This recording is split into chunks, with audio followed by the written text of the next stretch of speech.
Aujourd'hui, le filmographe est consacré à la carrière de Mark Ellinger, sur Séance Radio par BNP Paribas. Le filmographe, toujours avec Antoine Cyr, et aujourd'hui on va parler d'un personnage, peut-être pas une star, peut-être pas très très connu, mais tout de même importante pour l'histoire du cinéma, Mark Ellinger. Tout à fait. Alors Mark Ellinger, c'est vrai qu'il était quand même très connu à New York à son époque, mais aujourd'hui on parle beaucoup moins de lui, et pourtant il mérite vraiment qu'on s'intéresse à lui. Alors il est surtout connu comme producteur, mais en réalité c'est un homme aux multiples talents qui, sur une période de temps très courte, a été à l'origine de plusieurs films. Et en fait, quand vous mettez tous ces films bout à bout, on a un peu l'impression qu'il avait un projet d'ensemble destiné à décrire la société américaine dans la première moitié du XXe siècle. Alors je pense qu'il est pas tout exagéré de dire que Ellinger courait après une espèce de projet de mémoire avec peut-être un je ne sais quoi de balzacien ou de proustien, mais où l'univers évidemment violent de son Amérique aurait pris la place de l'ambiance feutrée des salons parisiens. Ellinger était né dans une famille juive très pratiquante de New York. En 1903. En 1900, tout à fait. Il s'était opposé à l'éducation traditionnelle et à 15 ans, il a considéré qu'il en avait fini avec l'école. À cette époque-là, il y avait des gens assez intellectuels qui quittaient l'école très jeunes en se disant je vais bien arriver à m'en sortir d'une autre manière. Et c'est exactement ce qu'il a fait. Il a enchaîné les petits boulots et a atterri comme chroniqueur dans un journal théâtral. Au milieu des années 20, il débarque dans un quotidien new-yorkais où il est chargé de rédiger une rubrique de potins, et en fait il décide assez rapidement que des potins imaginaires, que des petites nouvelles, des petites fictions censées décrire l'univers de Broadway sont finalement plus amusantes et représentatives que les vraies histoires. La fiction, voilà, dépasse la réalité. Voilà, exactement, quand même, de temps en temps. Comme ça remporte beaucoup de succès, son journal le laisse faire, et on peut dire que le style Ellinger, aux confins de la fiction et du documentaire, est né à cette occasion. Alors très vite, Ellinger devient l'un des journalistes les plus en vue de New York, il écrit des pièces de théâtre et il devient une personnalité populaire de la ville. Alors c'est quoi son premier grand film, Ellinger ? Alors son premier grand film, c'est un film qui est inspiré par une de ses nouvelles, et ce sera Les Fantastiques années 20 de Raoul Walsh. L'esprit de ce film de 1939 est clair. Il est annoncé dans une préface qu'Ellinger signe lui-même dès le générique début, et finalement par cette... D'ailleurs on voit graphiquement sa signature, enfin il va très vite signer ses films, il va y avoir une patte, un code graphique Ellinger, et montrant par là qu'il endosse pleinement ce projet. Quelle est l'idée ? Il s'agit de perpétuer la mémoire d'une période un peu folle, les années 20, que les événements de la fin des années 30 sont en train de rejeter dans un oubli lointain. Or, comme le dit Ellinger au début, lorsque le temps passe, les souvenirs heureux ou amers deviennent un bien précieux. Et le titre original des Fantastiques années 20 ? C'est The Roaring Twenties, les 20e rugissants. Voilà, ça c'est un terme de marine qui parle d'une période, enfin d'un moment, d'une zone de turbulence importante. Alors ça raconte la carrière de Eddie Bartlett, un ancien soldat de la guerre de 14 qui échappe au désœuvrement en se lançant dans la contrebande d'alcool et en s'enrichissant sur les trafics de la prohibition, puisque on est en pleine période de cette prohibition. Et c'est James Cagney qui campe un Eddie Bartlett dur en affaires, dont une femme du milieu, qui est sa compagne, interprétée par Gladys George, dira après sa mort « c'était un gros poisson ». Gladys George, on la reverra plus tard dans Le Faucon Maltais. N'oublions pas. Alors donc derrière ce dur interprété par James Cagney se cache un homme au cœur tendre qui aime sans retour une jeune femme interprétée par Priscilla Lane, et un homme trahi aussi par son associé qui est encore plus véreux que lui et qui est interprété par Humphrey Bogart. Alors tout caïd qu'il soit, Eddie Bartlett ne peut rien contre les grands tournants de l'histoire. Et le grand tournant qui va mettre un terme à sa carrière, c'est la fin de la prohibition, puisque d'un seul coup les trafics deviennent sans objet. Et là, on retrouve Bartlett alias Cagney en chauffeur de taxi avant un épisode final qui conduira malheureusement, inévitablement à sa perte. Alors évidemment, beaucoup repose sur la personnalité de Cagney, qui savait mieux que personne jouer les durs tout en laissant percer des zones de fragilité. Et je voudrais dire que 10 ans après The Roaring Twenties, Raoul Walsh réalisera un autre film, L'Enfer est à lui, dans lequel Cagney incarnera à nouveau un personnage de bandit violent et ambigu. Et très attaché à sa petite maman. Absolument. Alors c'est Raoul Walsh donc qui a réalisé les fantastiques années 20. Raoul Walsh, franchement, c'est un des plus grands metteurs en scène d'Hollywood. C'est un des 4 borgnes d'Hollywood d'ailleurs. Et désormais, Mark Ellinger va faire un peu mieux qu'être son inspirateur. Il va être son producteur. Alors c'est quoi le premier film de Walsh produit par Ellinger? C'est They Drive by Night, une femme dangereuse en français, avec George Raft et Humphrey Bogart dans le rôle de 2 frères, les Fabrini, qui s'efforce de faire fonctionner une petite affaire de transport routier. Un film de 1940. C'est vrai que Raft et Bogart sont tout à fait crédibles en tant que frères, parce qu'il y avait entre eux une vraie ressemblance. Je dirais que peut-être George Raft a quelque chose d'un peu lisse et de rassurant, qui manquait à Bogart pour faire les jeunes premiers, et au contraire, Bogart a quelque chose d'un peu dur, d'un peu marqué, qui explique peut-être la célébrité qui lui est venue sur le tard. Alors c'est un film de camion, à une époque où la conduite de ces mastodontes de la route réclamait presque autant de compétences que celle d'un bolide de Formule 1. On l'a oublié, mais un camion des années 40, c'était vraiment un truc, si on s'y prenait pas bien, il ne montait pas quand il y avait une montée, si vous voulez. C'était vraiment quelque chose qui réclamait une très grande dextérité. Mais on sent que ça vous touche beaucoup. Vous avez conduit des camions à l'époque, non? Vous avez l'air de vous y connaître. Non, mais j'ai connu quelques camionneurs de la grande époque, et c'est vrai que j'ai de l'admiration pour eux. Et d'ailleurs, je suis probablement pas le seul qui avait de l'admiration pour eux, parce que je pense que ce film, The Drive by Night, a probablement inspiré Clouseau lorsqu'il a réalisé quelques années plus tard Le Salaire de la peur, qui alors là, Le Salaire de la peur, c'est le film de camion, par excellence. Et je pense que vraiment, il y a quelque chose de précurseur de ce Salaire de la peur dans The Drive by Night. Alors la femme dangereuse, on n'en a pas beaucoup parlé, c'est Aida Lupino, une actrice au regard et au visage très particulier, qui a joué dans beaucoup de films noirs et qui est devenue elle-même, c'est une particularité, une réalisatrice de cinéma, ce qui était à l'époque relativement peu courant à Hollywood. À la fin des années 40, de cinéma et de télévision aussi beaucoup. Elle a même réalisé des épisodes du fameux Hitchcock Presents, Alfred Hitchcock Presents, et bien d'autres séries. Alors, aussitôt une femme dangereuse achevée, Ellinger et Walsh vont se lancer dans un autre projet remarquable, c'est High Sierra, la grande évasion. On est en 1941. Exactement. On va retrouver Humphrey Bogart et Aida Lupino sur un scénario dont l'un des auteurs n'est autre que John Huston, un des futurs très grands réalisateurs d'Hollywood. Alors, visiblement, leur projet est ici de faire un film noir qui ne se passe ni à New York, ni à Chicago, mais plutôt entre le ciel bleu de Los Angeles et l'air pur des montagnes rocheuses. C'est l'idée de faire en quelque sorte un film noir délocalisé. Voilà. Alors, on y retrouve Humphrey Bogart pour la première fois en vedette unique du film. Et parce que George Raft a refusé le rôle, parce qu'il voulait pas mourir à la fin, c'est ça? Exactement. Et d'ailleurs, ça va être quelque chose qui va sans doute pénaliser un peu la carrière de Raft, puisque finalement l'explosion de la carrière de Bogart va être un peu la fin de la carrière de Raft.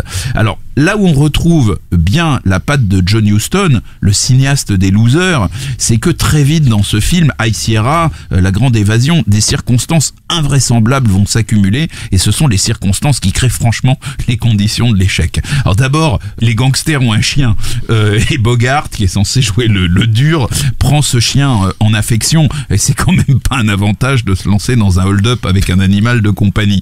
Et puis Bogart tombe amoureux d'une jeune femme victime d'une malformation du pied qui est interprétée par John Leslie. De 26 ans, sa cadette. Absolument. Et le voici obsédé par l'idée d'offrir à sa protégée l'opération chirurgicale qui la libérerait de son handicap. Tous les éléments du scénario mènent évidemment à la tragédie, et cette tragédie aura bien lieu sous les yeux d'Aida Lupino, qui est amoureuse du personnage interprété par Bogart et qui lui restera fidèle jusqu'au bout.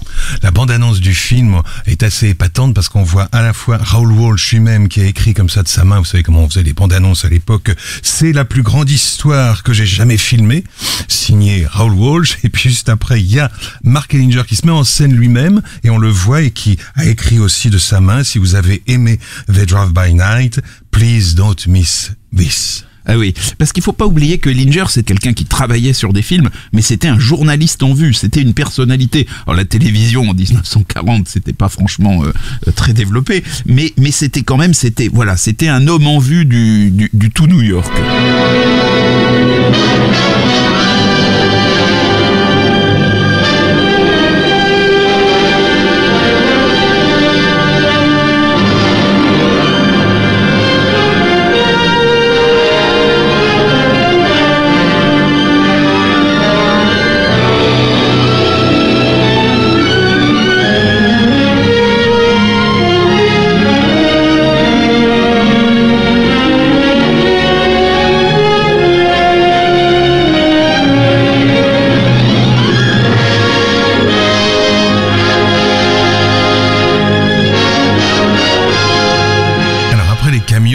On s'intéresse à l'électricité, c'est ça ?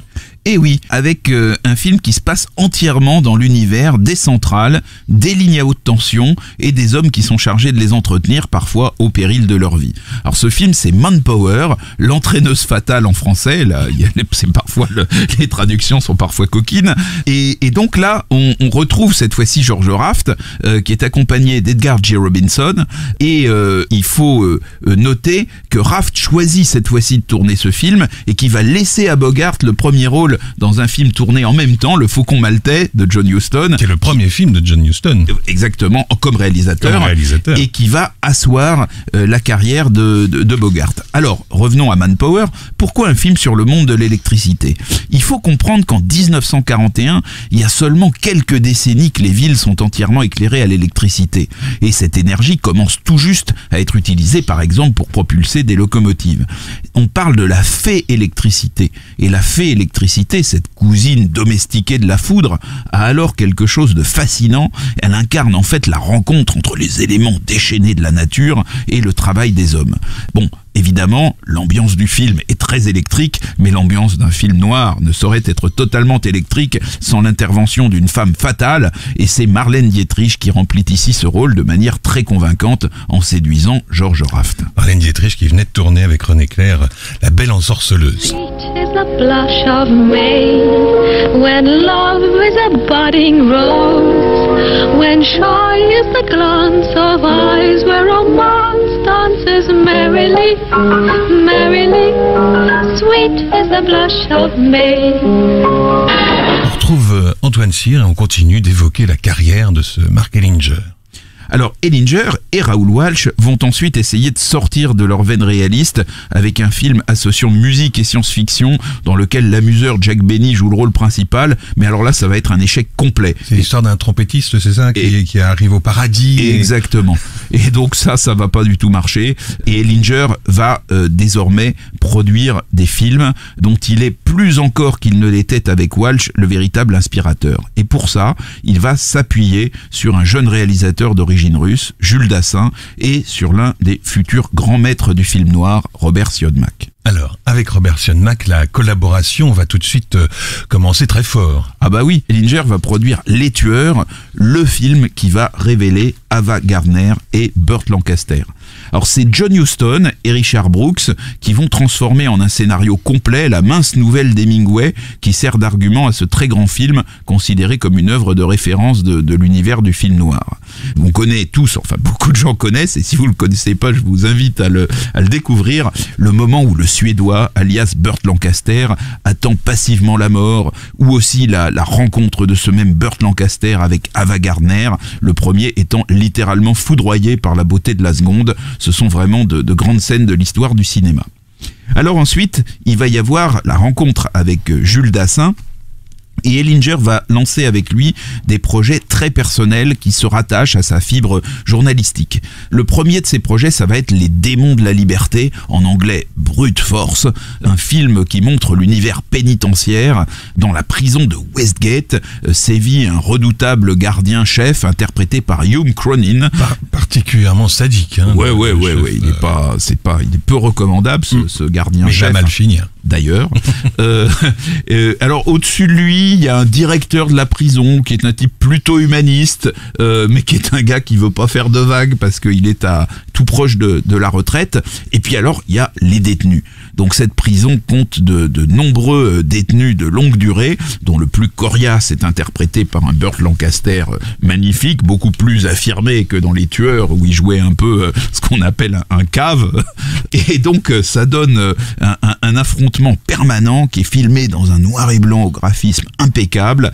On y voit la dureté de la relation entre les gardiens et les prisonniers, mais aussi la cruauté qui sévit parfois entre les détenus. Il y a par exemple une scène où la collectivité des détenus pousse l'un d'entre eux vers l'intérieur d'une presse métallique. Donc la presse métallique, ça fait des portières de porte, en coinçant le métal entre deux énormes marteaux. Donc voilà, ce détenu se retrouve à la place de la portière. Bon, c'était un mouchard, ceci explique cela peut-être. Oui, quand même, mais bon.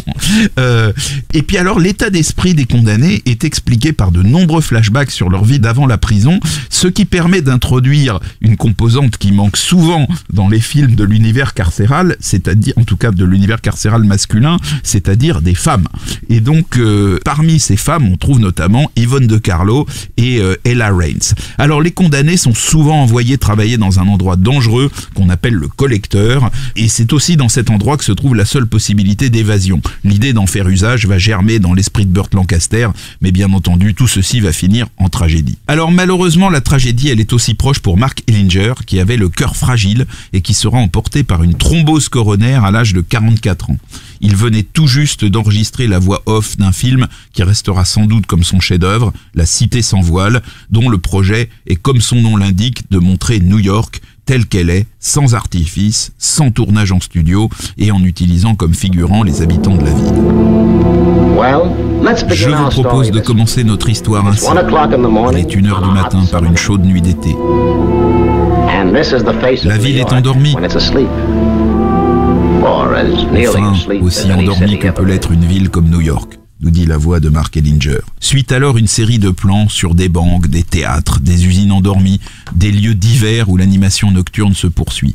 Et puis tout d'un coup, avec la même distance, je dirais presque la même froideur, la caméra du chef opérateur William Daniels s'attarde sur une scène de meurtre qui va servir de point de départ à l'intrigue de ce film volontairement sans vedette, mais pas sans bons acteurs, qui va raconter l'enquête ordinaire de flics ordinaires sur un meurtre ordinaire dans une ville qui, elle, n'est pas ordinaire, puisqu'à la fin des années 40, aucune métropole au monde ne peut rivaliser avec New York pour son gigantisme et pour son cosmopolitisme. Il y a de magnifiques travelling, de magnifiques panoramiques sur des gratte-ciel tout au long du film. Dès le début du générique, c'est vraiment un film extraordinaire pour qui a la nostalgie de ce New York de la fin des années 40. Alors sur ce film exceptionnel se clôt le bref mais finalement très brillant chapitre de l'œuvre de Mark Ellinger, l'homme qui voulait utiliser le cinéma de fiction pour conserver une mémoire documentaire de l'époque qu'il avait traversée. Merci Antoine.